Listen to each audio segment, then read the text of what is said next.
Yorana Kaohanui et bienvenue dans Manava, votre émission Info Service où parler consommation. Et oui, chaque jour, nous consommons sans toujours connaître nos droits. Aujourd'hui, parlons de droit à la consommation pour mieux comprendre et comment protéger nos achats et nos choix au quotidien. Nous avons sur le plateau Hina Veitoare, responsable de la cellule d'information des usagers de la DGAE, la Direction Générale des Affaires économiques. Yorana. Yorana, Et Makalio Folitou, président de l'association Tetia Ara Yorana. Yorana.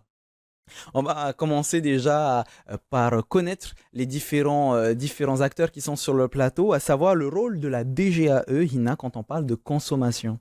alors lorsque l'on parle de consommation, la Direction générale des affaires économiques donne de l'information réglementaire et veille au respect de la réglementation, qui soit bien appliquée par les acteurs économiques et, lorsque nécessaire, ouvre une enquête.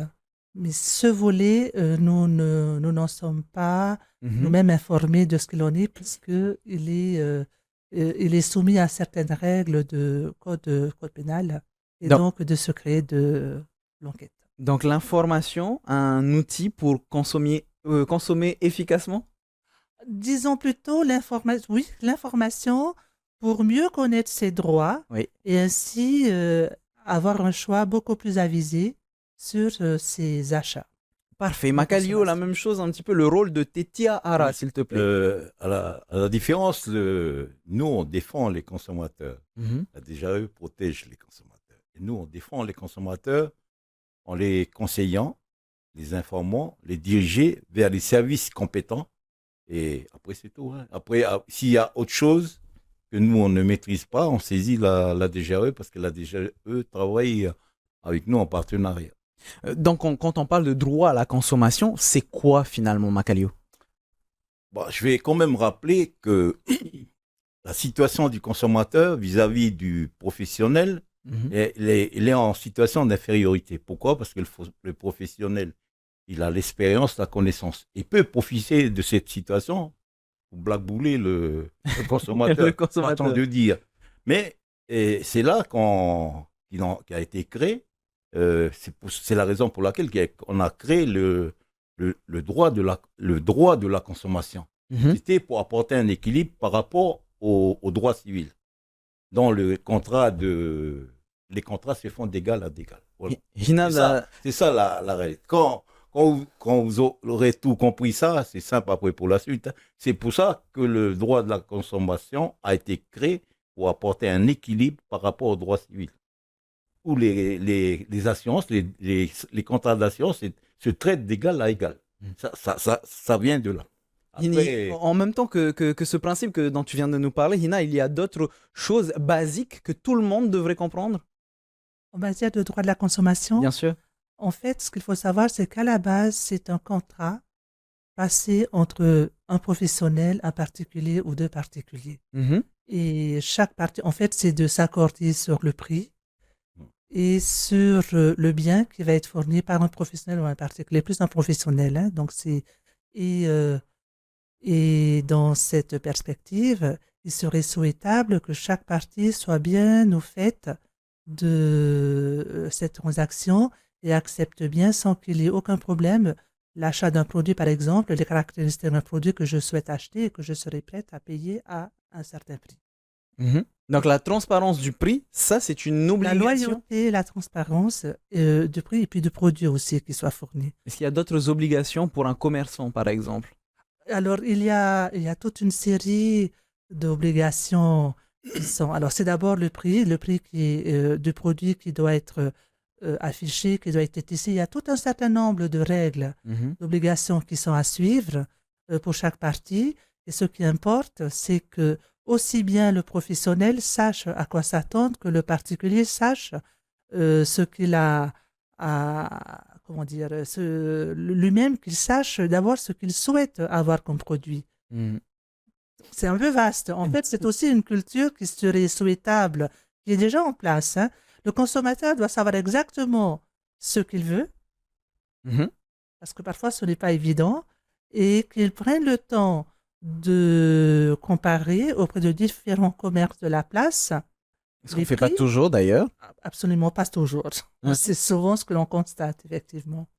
Et qu'il soit bien sûr de son choix pour ensuite passer à À l'achat. Tout à fait. À l'achat de consommation. Donc, on s'est déjà tous retrouvés dans une situation où on se dit, ah, je me suis fait avoir. Justement, est-ce qu'on a des cas classiques, Macaliou? Oui, parce que le consommateur n'est pas vigilant. Mhm. Il arrive, il voit, je prends un exemple, il arrive, il voit une publicité, là, un iPhone qui coûte, façon de parler, 20 000 balles. Mhm. Sans réfléchir, il va l'acheter. Bah, je t'avoue qu'à ce prix-là, moi, je prends direct. Et quand il va chez lui, il se rend compte qu'il a tout faux. Pourquoi? Parce qu'il n'a pas vérifié si c'est bien le prix. Ouais. C'était marqué, il n'a pas vérifié si c'était bien le prix. Il n'a pas même vérifié quand il a tapé sur sa carte de crédit si c'est bien le chiffre. Parce que le chiffre, quand il est arrivé à la caisse, on lui a dit une autre somme. Mais il n'a pas fait attention, ce n'était pas 20 000 balles. C'est plus que 20 000 francs. Donc ça, ce sont des cas classiques Ouais. où on fait un achat sans même se rendre compte de ce que l'on achète. Et voilà. Et tout à l'heure, tu disais pour les repris et tout ça, beaucoup de gens aussi vont chez le commerçant, ils achètent, ils ne posent pas de questions. Moi, si je vais chez le commerçant, je lui pose des questions. Si je t'achète ça, je peux le ramener? Mhm. Et des fois, le commerçant dit, ouais. Une fois que c'est vendu, il revient. Mais comme c'est écrit nulle part, le consommateur lui fait confiance.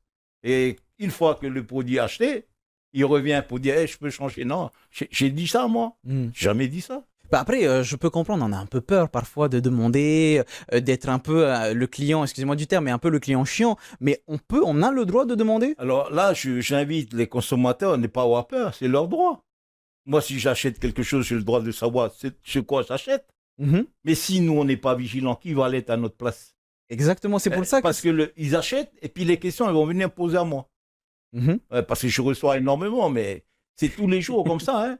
Et j'étais ça, parce qu'une fois qu'ils sont dedans, c'est là qu'ils connaissent. Ils deviennent très intelligents. Parce qu'ils me disent, normalement, on doit me faire ça. Normalement, après, ils me citent Légifrance, l'Expol et tout ça. Et j'en passe. Hein. Mais c'est avant qu'il Mais faut se poser la question. Avant, c'est pour ça que je les invite, avant d'acheter les produits, même dans les salons du tourisme, dans les salons de l'automobile, il faut poser les questions, les vraies questions. S'il y a un problème, comment on fait? Tout ça, il faut les poser. Ina, c'est vrai, vaut mieux pas se précipiter. En fait, il vaut mieux bien se renseigner Mhm. et même ne peut-être pas se contenter simplement de toujours vérifier les propos qui sont exposés. Le vendeur, il faudra comprendre qu'il n'a qu'une idée en tête, c'est de vendre sa marchandise. Ah oui, c'est son but. Ensuite, voilà. Et donc, l'idéal, ce serait que le consommateur vienne d'abord à vérifier tout avant de se rendre pour un achat, à vérifier complètement ses droits. Sur, par exemple, les publicités, lire les toutes petites lignes qu'il y a en bas. En plus des publicités, qu'est-ce qui se passe si jamais... alors, il y a lire en bas, mais c'est vraiment le principe. Je veux acheter ce qui me fait plaisir, ce qu'il me faut. Mhm. Et donc, je me renseigne avant tout, qu'est-ce qui se passe, et de poser vraiment toutes les questions, qu'est-ce qui se passe. Donnez-moi une copie de votre contrat, je voudrais voir ce qu'il y a sur le bon de commande. Est-ce que finalement le produit ne me plaît pas? Est-ce que je peux le rapporter? Et vous l'avez écrit où que je peux le rapporter? Je peux voir votre Est-ce qu'il y a une garantie? condition générale de vente. Mhm. Alors, la garantie, lorsque l'on s'adresse à un professionnel, il y a 2 garanties qui sont obligatoires, qui sont légales. Il y a la garantie légale de conformité, par exemple, et la garantie des vices cachés. Alors, commençons Donc, déjà par le premier. La garantie légale de conformité, alors, elle s'applique à tout contrat de vente fait entre un professionnel et un particulier. Ça consiste en Soyons quoi? clairs. Alors, un professionnel, ça veut dire que, je prends par exemple le cas de la vente d'un véhicule entre 2 particuliers où la garantie légale de conformité ne va pas s'appliquer. Il faut Ok. vraiment que tu aies une patente, que tu sois un professionnel, que tu sois une entreprise. Ok, donc C'est tu es une donc l'acte entité de juridique vente. légale en fait. C'est ça. D'accord? Et donc, c'est un acte de vente qui soit passé entre un particulier, un consommateur et une entreprise, un patenté, Mhm. pour un service ou un produit. Et la deuxième garantie? C'est la garantie légale des vices cachés. Alors, celle-ci, elle peut s'appliquer aussi entre une vente entre 2 particuliers. Elle s'applique aussi bien pour une vente de biens et de services entre un professionnel et un particulier, mais également entre 2 particuliers. Tu me vends ta voiture d'occasion, par exemple, Oui. toi particulier, moi particulier. Si jamais j'ai un problème avec la voiture, je vais devoir apporter la preuve pour engager ta responsabilité au titre des vices cachés, garantie des vices cachés. Quel recours est-ce qu'on peut avoir si on a un problème comme celui-là, Hina? D'abord, toujours trouver. Alors, c'est pour cela que c'est aussi important de toujours garder des justificatifs, factures, vraiment par rapport à cette transaction. Mhm. Et deux, surtout, le plus important, c'est de pouvoir vérifier déjà la marchandise. Hein? Donc, plus de précautions tu prends à la base, moins de difficultés tu auras pour la suite, faire valoir tes droits. Mais si jamais tu te trouves finalement avec un produit qui ne correspond pas, c'est toujours le dialogue, c'est toujours la communication et toujours privilégier les écrits aux oraux. Ok, il y a un délai si on reprend cet exemple, par exemple, de particulier à particulier.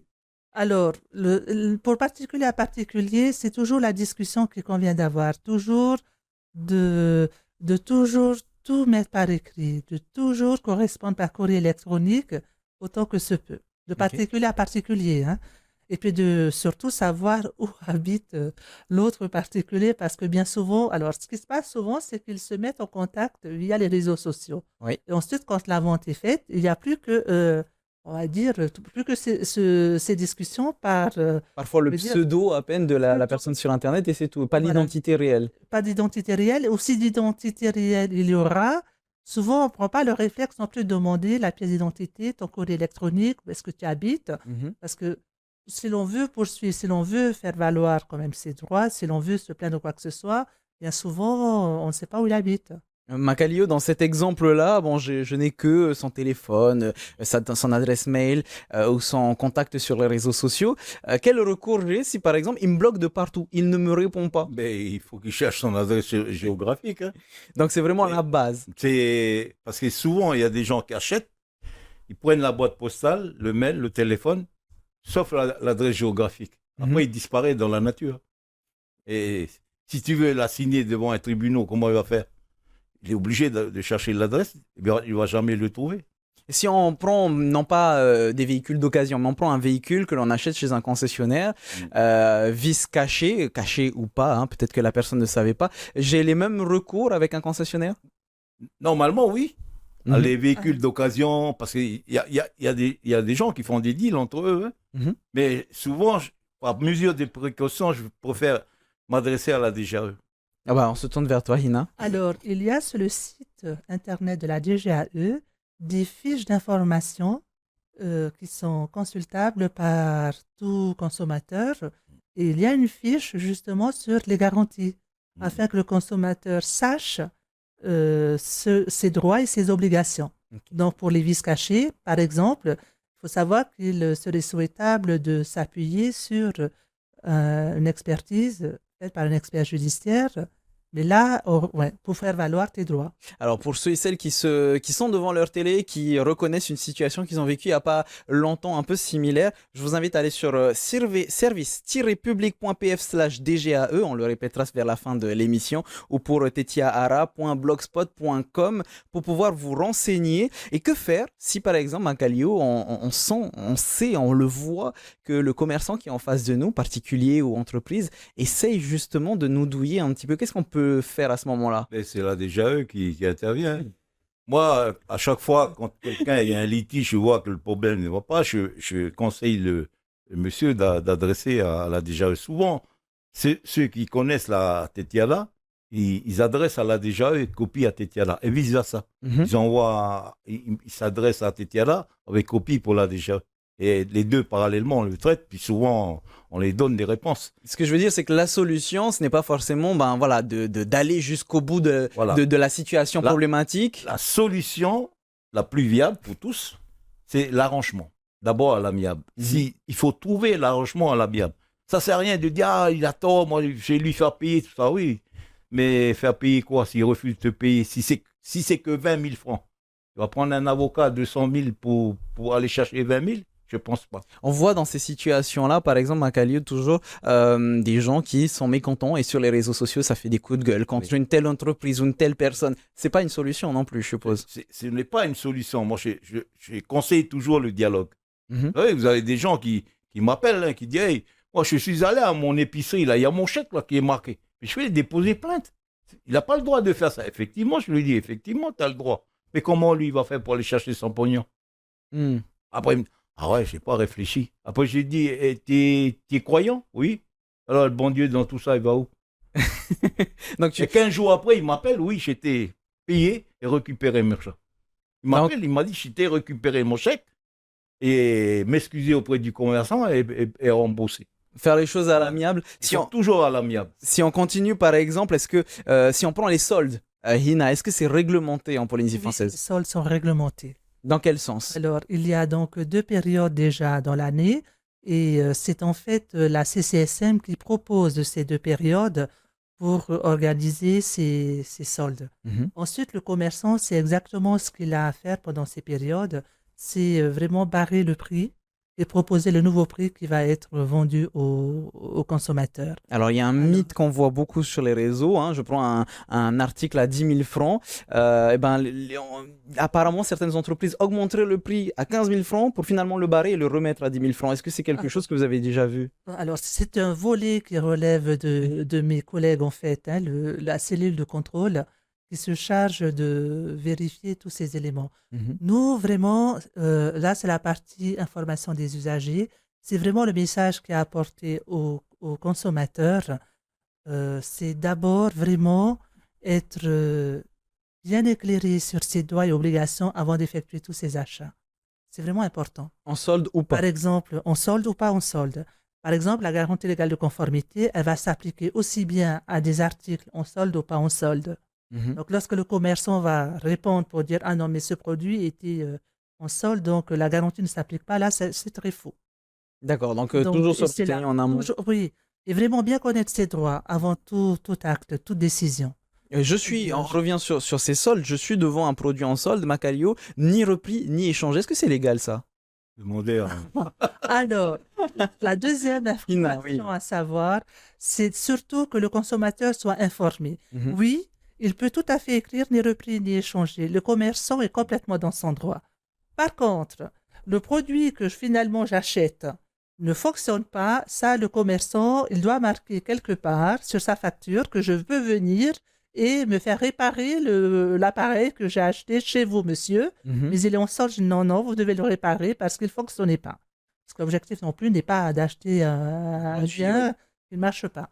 Donc lui, il a une obligation aussi. Il Mhm. peut ni reprendre ni échanger. Par contre, le produit, il a la garantie légale qui s'applique. Le produit doit être réparé pendant les 6 premiers mois ou échangé. Ça, ce sont les obligations du professionnel Mhm. pendant les 6 premiers mois. Donc, parfois, certains professionnels vont indiquer que la garantie ne va s'appliquer que pendant une durée de 3 mois. Non. Il y a une phrase que beaucoup adorent, d'autres détestent, Macalio, c'est le client est roi. C'est un mythe ou une réalité? Je sais pas. Mais en tout cas, c'est vrai que le client est roi. Hein. Mhm. Parce que s'il n'y a pas les consommateurs, il n'y a pas de croissance. 70% de la croissance, ce sont les consommateurs. Si on lève, il n'y a plus rien. On ne vit plus. Donc, je suppose qu'ils ont tout à fait raison de dire le client est roi. Roi jusqu'à quelle limite, hein? Mhm. Hina, en tout cas, ils ont des devoirs plutôt. Par exemple, on parlait du Oui. chèque impayé de tout à l'heure. Oui, et aussi des droits. Les droits. Ils ont des devoirs et aussi des droits. Mhm. Par exemple, les devoirs, ça va être quoi pour ceux des consommateurs? Puisque depuis tout à l'heure, on parle finalement de ceux des entreprises. Mais c'est quoi les devoirs des consommateurs? D'abord, de trouver l'information, d'être éclairé. Ah, on revient encore là-dessus, ouais. Il faut vraiment qu'il soit éclairé. Pourquoi? Parce que nous recevons des appels téléphoniques. C'est un client qui se rend chez un commerçant, achète un produit, puis finalement change d'avis et voudrait restituer le produit. Et le commerçant qui lui répond, mais non, Mhm. dans mes conditions générales de vente, je n'ai pas précisé que je pouvais reprendre ton produit. Je dis, mais il ne me plaît plus. Donc, on en revient à, c'est que dans le cas d'un démarchage à domicile, que le client peut changer d'avis et ensuite, il a 7 jours pour se rétracter, par exemple. Et ce n'est pas dans n'importe quel cas de figure où il pourra finalement rendre. Quand on parle de consommation, on parle aussi souvent, Macalio, de concurrence. Ça fait partie du droit à la consommation? Ouais, si on veut. Vas-y, rapproche-toi un petit peu. Oui? C'est assez compliqué de répondre à ça parce que quand les études ils ont été faites par la PC à l'époque, penser que s'il laissait jouer la concurrence, ça allait faire baisser les prix. Mhm. Mais les décideurs ont décidé autrement. Ils ont préféré mettre des PPN encadrés et tout. Parce que quand l'enquête a été menée, la position, parce qu'il y a une enquête qui a été menée en 2019, non, 2016 je crois, l'avis a été rendu en 2019, sur les mécanismes de distribution et d'importation. 100 questions en ligne, et les gens répondaient qu'est-ce qu'on pouvait faire. Et à la sortie de cette enquête, l'APC avait choisi la concurrence parce que avec la concurrence, ça allait baisser les prix. Manque de peau, le gouvernement, les décideurs politiques de l'époque ont décidé autrement. Ils ont préféré mettre les PPN à la place. Et quand ils ont mis les PPN, l'avis aussi disait que s'ils mettaient les PPN, il faut l'encadrer. Donc, ça a été encadré et inséré dans le code de la concurrence. Parce que selon l'APC, les prix peuvent faire baisser, peuvent baisser les prix à travers la concurrence. Mais à l'heure où je vous parle, ça n'a jamais baissé dans l'alimentation. Le transport aérien, peut-être. C'est tout. La téléphonie, oui. Et il y a encore des imperfections. Il y a encore des choses à faire évoluer et là, dans ce sens. C'est pour ça que je dis que c'est assez compliqué. Hina, ton point de vue sur l'évolution que ça peut prendre? Il y a toujours une partie qui pourrait être améliorée en termes de réglementation. Je reviens toujours au consommateur, lui et ses habitudes, ses réflexes qu'il doit absolument acquérir. Ça serait le conseil premier, mais est-ce qu'il y en a d'autres si on est consommateur et qu'on ne connaît pas forcément les droits, donc déjà se renseigner, d'autres conseils qu'on peut leur donner? Alors, vous parlez de la concurrence. Il est toujours bien de vouloir quand même prendre son temps pour comparer. Tout de même si, bon, c'est tout... 4-5 commerçants pourront toujours vendre ce même produit et puis il y a toujours une différence. Donc, de penser toujours à prendre le temps de comparer, d'abord de savoir ce que l'on veut et puis de comparer auprès de chaque commerce de la place pour ensuite faire le meilleur achat qui correspond finalement à ses besoins. Voilà. Donc, éviter les achats impulsifs, bien réfléchir et bien se renseigner en amont. Macalio, de la même manière, est-ce que tu as un conseil? C'est exactement les mêmes conseils, c'est d'être vigilant et poser des questions. Pas après qu'on a acheté le produit. Poser les questions avant et se renseigner surtout les doutes que tu as quand tu arrives chez un commerçant, il faut les poser. Ce n'est pas après une fois que tu as acheté le produit que les doutes, tu vas venir me dire ce Folitou, là j'étais, là on m'a dit ça. Ça ne marche pas comme ça. Et souvent, moi, excusez-moi, je parle comme ça, parce que moi je parle sur la frange de ceux qui m'écoutent dans les quartiers sociaux. Je ne peux pas employer des termes techniques parce qu'ils vont te dire, qu'est-ce que ça veut dire tout ça que tu es en train de me raconter? C'est pour ça que je disais à chaque fois, il faut des termes simples pour faire comprendre aux gens que ça fonctionne comme ça. Et puis, parler comme si on parlait normalement, dans la rue et tout. Mais si tu emploies trop de termes techniques, ils ne vont rien comprendre, ils vont toujours commencer. Parce qu'il faut savoir que le Polynésien, lui, quand il vient, il a confiance. Il ne doute pas qu'on va le truander. Bien sûr. Il vient, il l'achète, il a confiance aux commerçants. Ce n'est qu'après. Là, quand j'expliquais le cas, c'était marqué 20 000. Et il a tapé sa carte de crédit, c'était plus de 20 000. Il n'a même pas vu. Il a confiance que c'est marqué 20 000. C'est une fois qu'il est rentré à la maison, il a regardé. Mais j'ai tapé 30 000. Là. Ça, oui, je suppose que c'est des cas concrets en fait, que tu nous donnes. En plus, je dis, j'ai les dossiers et tout. Les éléments que je parle, c'est pas du fictif. Hina, pour terminer, très rapidement, on parle de protéger, d'informer la population, les consommateurs, mais finalement, le droit à la consommation, ça commence par soi-même. Ça commence par soi-même. Vient ensuite une réglementation qui va faire sa part, qui va rappeler les obligations d'un commerçant, mais ça commence déjà par avoir un mode de pensée, des réflexes à la base qui consistent à quoi j'ai droit, qu'est-ce que je peux demander. Et finalement, si je change d'avis, si j'annule, qu'est-ce qui se passe? Parce qu'en fait, on ne peut pas annuler non plus comme cela. Donc, se renseigner justement, on vous invite à aller sur le site de service-public.pf/DGAE pour la Direction Générale des Affaires Économiques et bien sûr tetiaara.blogspot.com. Vous allez pouvoir trouver toutes les fiches sur le site de la DGAE et vous avez aussi leur page Facebook DGAE, Polynésie française et Association de défense des consommateurs polynésiens, Tetiaara. Merci beaucoup Macalio, merci beaucoup Hina d'être venu sur notre plateau aujourd'hui. Nous, on se retrouve très bientôt pour une nouvelle émission, les amis. En attendant, bonne soirée sur TNTV avec à 18h votre V.A. Haiti, Maururu Itotato Farerir A, Trahoma Te Arohayarhei.